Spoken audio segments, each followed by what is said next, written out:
There we go. Okay. Bobby Ooh-wee. Falk, what's up, man? Yeah, that's me. Yeah. Thank you, Joe. Thanks for having me. Glad Y- we got this here. We finally hooked up. Yeah, man, it's great to Yeah. meet you. Where are you Yeah. located? I'm in Dallas, Texas. Okay, right on, man. Well, hey, it's great to Yeah. meet you. I'm coming out of Kansas City, so I appreciate you taking a minute out. And I'm going to begin everything here with asking you, as a musician in the jazz community, how you survived the last 3 years, how you got through COVID, and how it changed you. Yeah, COVID, man. Boy, 3 years, Joe. How about that? Yeah, right. It's really been over 3 years, Over, rather. yeah. Yeah. Yeah, it was a rough time, like it is in Kansas City, and certainly it was like that here. All the gigs shut down for about 5 or 6 months. But that proved to be a good time for people to write um, and write music, which is kind of some of the music on this album, the brand new album I've got, is kind of from that period of maybe 6 months to a year where we were all writing stuff and making videos and recording and doing new projects. So if anything, it probably um, shaped everything. And then when the gigs came back at the end of 2020 and 2021, we had more stuff. We kind of reshaped the band and refocus a little bit. So the title of your album is probably a metaphor for that time period coming to fruition. Everybody was just kind of incubating this time. How does it feel to have a new album out in this post-pandemic era? Yeah, yeah. Well, it's great. It's yeah, as you've said, it's been about probably 3 years in the making. Really, the coming to fruition.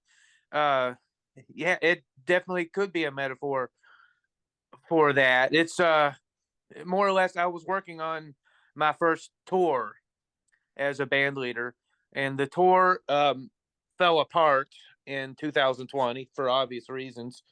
Uh, and then I tried it again 2021, didn't quite work out, and we finally did it last year, 2022. Um, and then that's about the time I wrote that tune, Coming to Fruition. Um, so with kind of the whole body of work from the last 3 years, and finally doing our first tour, Midwest tour last year, that's sort of what the album is about, I guess. So talk to me a little bit about what you're hoping the listener gets from this album. Yeah, this album, kind of like my previous 3 or 4 albums, more or less. It's 12 cuts, and all the cuts are 4 or 5 minutes, and it's got a nice melody and stuff. I really want it. I guess danceable might be a word, or I want it for the average listener, like yourself and your viewers, and like non jazz fans, so to speak. Um, they could put this album on during a party, or they could have a conversation during it. I want this album. Just normal people, I guess, could listen to it. Not just your hardcore jazz fans. Which is kind of the coolest thing about jazz is that when you do get people and they're like, I didn't expect that. It just kind of hooks them in. And it's as you very well know, once you get into the jazz groove, it's a lifelong addiction. Yes, yes.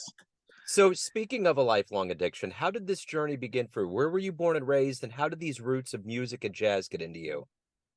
Yeah, I was born and raised in Louisville, Kentucky. Um, a pretty good jazz town. Jamie Ebersold is there. Jamie's done all the Yeah. jazz summer camps and stuff, and um, done a lot for jazz education. So I was with Jamie for a long time, and as a camper, and then playing with him as a young man. And my father, Gary Falk, is a saxophonist, very popular saxophonist back in Louisville. So I get my jazz from dad, and then my mother is still living, but she was a teacher for 35 years, music teacher. She played piano and organ. Uh, so I got started. It's it's a musical family, and I got started in lessons on piano, and I still play some piano, but I think I probably made the switch to drums in middle school. and kind of went from there and went to the University of Louisville on a scholarship. They got a very fine jazz studies there, and moved to Texas about 7 years ago. So, what was the first live jazz show you saw that blew you away? Oh, live jazz. Oh boy, there's so many. I trying to think of the first one. As a youngster, I was going to uh, Van Halen.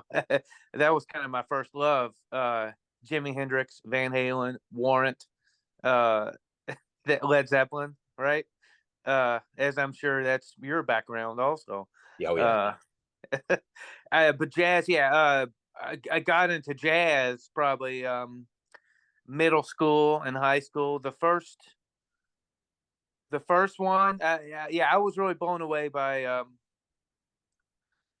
Pat Metheny, as you can probably hear from some of my work. Pat's a very strong, direct influence on me in my writing and in my group sound. And I've seen Pat maybe 5 to 10 times. I live in his hometown. I live in Lee Summit. You are Yeah. that? Yeah, that's correct. Yeah.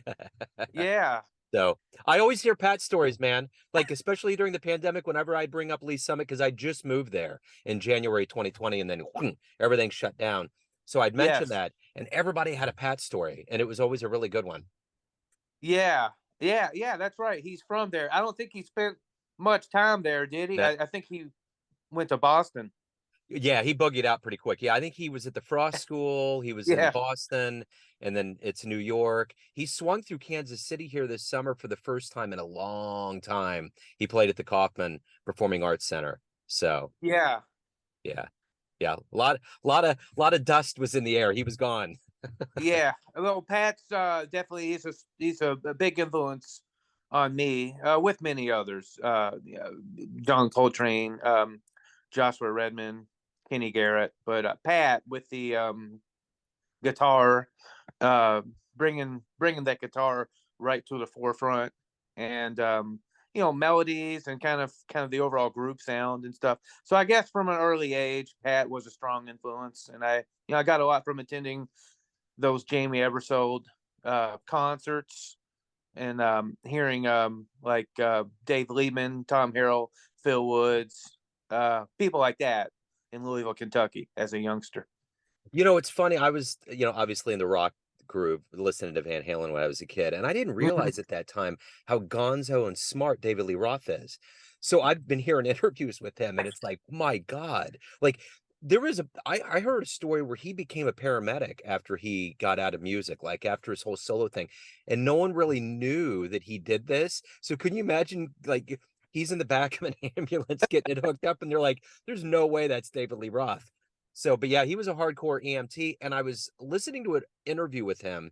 I think it was with Jane Pauley back in the day, and I'm like, was he gonzo then? Was his interviews the same way? Oh, it immediately went off the rails. But he's deep, man. He's deep. He's true. There's something about him that just, it's pretty earth shattering. Yeah. Wow, that's incredible. Yeah. So he's he's a good cat. So let me Yeah. ask you this. What is it that you like the best about being a professional musician? There's all these aspects that go into it, but what do you look forward to the most?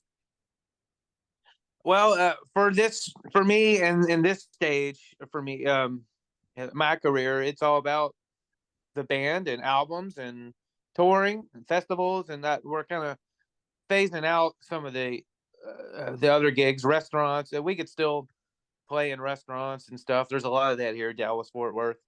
But I'm more focused on writing and touring and recording, making albums, and so we're doing another tour, um, 2 tours actually. We're doing a Texas tour next week, uh, and then 2 weeks after that, we're doing another tour um, through Kentucky, Ohio, Indiana.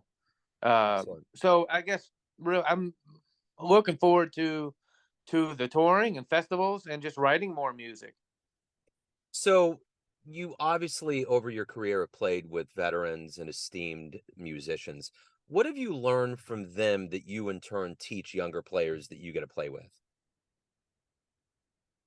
Yeah, just know the melody for one. Have a good band with a good uh, saxophone player. I guess somebody that can play the melody, right? Nothing too crazy, and be true to the art form, and always do your homework on who became or on who came before you, and doing your homework, and be smart.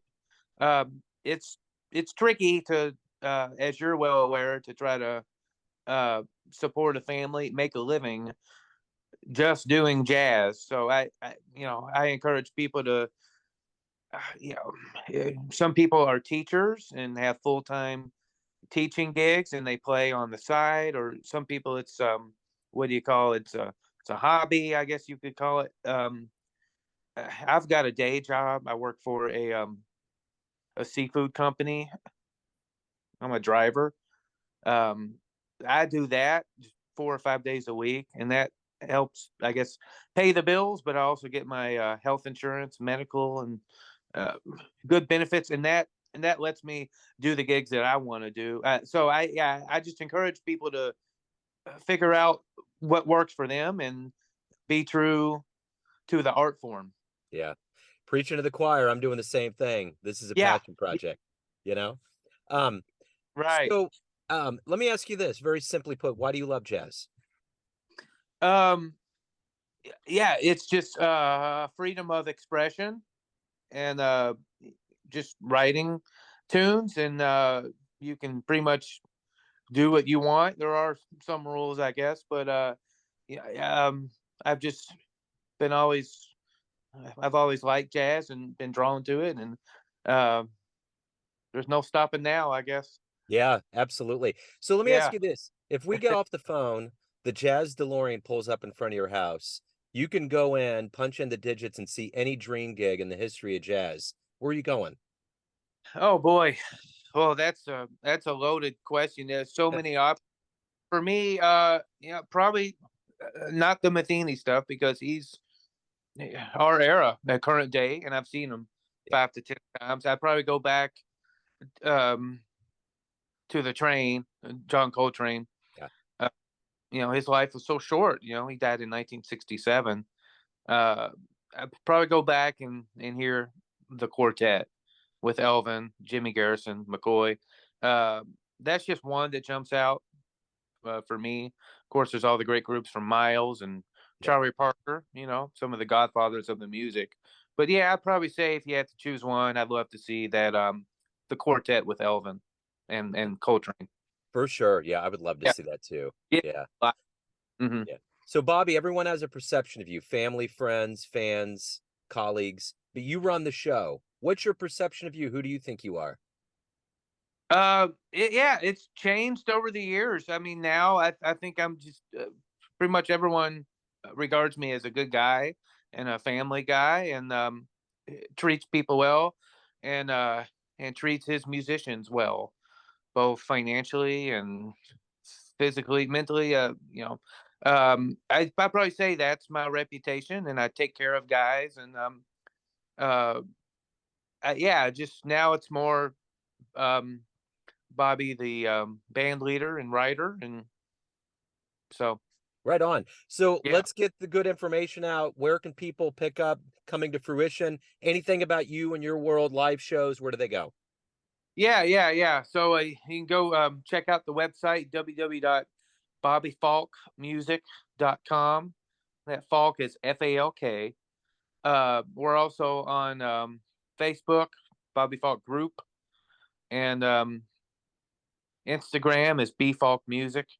So the new album, Coming to Fruition, came out on Friday, this past Friday, so September the 22nd. And it's available on streaming platforms, pretty much all of them: Spotify, iTunes, Google Play, YouTube Music. Um, so it's on there, and physical copies are available, but you can only get them, I think, on the gigs. And so we're doing some touring. I've got a Texas tour coming up next week through Fort Worth, Austin, Dallas, Denton, and Allen. and then we got another tour 2 weeks after that. So if you're coming to a city near you, I guess, so if you're in some of those cities in the Midwest or Texas, then check out the tour dates. And if you're not, then we got the album up on all streaming platforms. So Right on. So Bobby, thank you so much for your story. Thank you for your time. I really appreciate it. Best of luck with the album and the tour. I appreciate it. thank you, Joe, so much. And thanks Yeah. for having me. Absolutely. And before you